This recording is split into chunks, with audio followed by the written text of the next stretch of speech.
Hello, everyone. Ian Smith here with FedSmith.com, bringing you good news this morning. The longest government shutdown in history is now over. It ran for 43 days total, shattering the previous record. And this is excellent news for federal employees because you can get paid again. I'm recording this on Thursday morning, November 13th. The House passed the Senate or the spending bill that the Senate had passed earlier in the week last night, and then President Trump signed it into law shortly thereafter. I've written an article on FedSmith.com that goes into more detail about what's in the bill. But what I wanted to talk to you about today is what happens next for federal employees, namely, when will you get paid? So let's get into the details. The bill that was passed does provide for back pay. That might sound a little bit weird, but Congress did that because during the shutdown, the Trump administration had floated the idea that back pay might not be allowed or authorized, even though it's guaranteed under the Government Employee Fair Treatment Act of 2019. So that was put in there just to clarify that. And that law and guidance from the Office of Personnel Management says that retroactive pay will be provided as soon as possible after a lapse in appropriations ends. The OPM guidance states, quote, retroactive pay will be provided on the earliest date possible after the lapse ends, regardless of scheduled pay dates.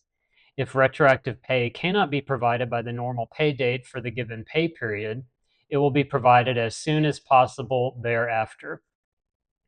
And that's for federal employees who are furloughed and not being paid. Now, the same is true for federal employees who were working during the government shutdown, but also not being paid. They will be paid for time worked during the shutdown. And again, that pay will come as soon as possible now that the shutdown is over. In practical terms, it's going to be days, not weeks. According to AFGE, one of the AFGE officials was quoted in an article in The Hill, and she noted that in the past, it's usually been about 2 days for retroactive pay to come. So it'll probably be 2-3 days, most likely. Now, what about benefits? So for the Federal Employees Health Benefits Program, or FEHB, that coverage was not interrupted during the government shutdown. So that's good news. You don't have to worry about, or didn't have to worry about, your health insurance being lost or interrupted. And premiums that were withheld from your pay, they will resume once your pay resumes through payroll withholding. You should budget and plan for a possible one-time lump sum deduction of premiums from your accumulated back pay to compensate for the interrupted benefits deductions coming from your pay while it was stopped. But OPM notes that if FEHB premiums are not withheld from retroactive pay, one additional payment in addition to the current pay period amount will be withheld in each subsequent pay period until the employee's accumulated share of premiums have been paid.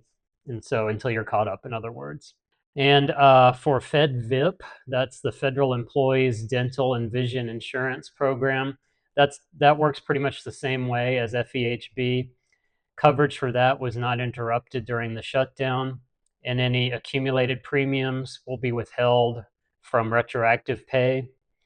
If they're not withheld from retroactive pay, then again, same as FEHB, no more than one additional payment will be withheld in each subsequent pay period until all the premiums have been paid. The next one is FSAFEDS. For that one, payroll deductions stop during the shutdown, and then claims for eligible expenses will be reimbursed upon return to pay status after the shutdown ends. Also, dependent care expenses incurred during non-pay status may be reimbursed up to the account balance. The next one is long-term care insurance. That's the acronym for that is FLTCIP. That does not stop during a shutdown. Premiums will be paid from retroactive pay once the shutdown ends, or they can be paid from another source, such as an automatic bank withdrawal, for enrollees who elected to make payments directly to the carrier. If missed premium payments cannot be collected through automatic bank withdrawals or payroll deductions, then enrollees will be billed directly for the premium amount that is due. And again, this is all according to guidance from OPM.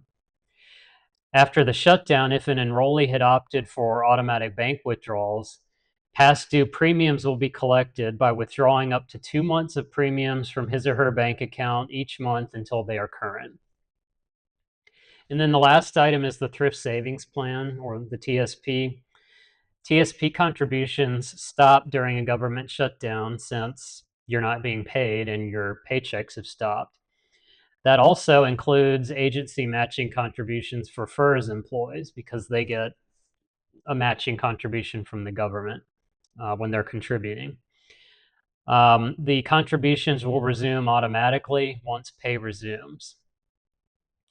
And for federal employees who have TSP loans, they're kept in good standing during the shutdown, even if the TSP is not receiving repayments while pay is stopped.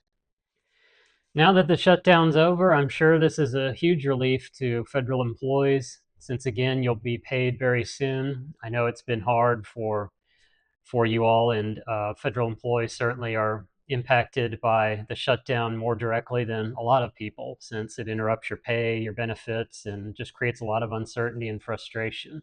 So again, very good news for you all. You can look forward to being paid soon and getting things back to normal. Thank you for watching today. As I mentioned earlier, I have written an article that goes into some more detail about this. I'll leave a link in the description. So thank you for watching. Have a good day.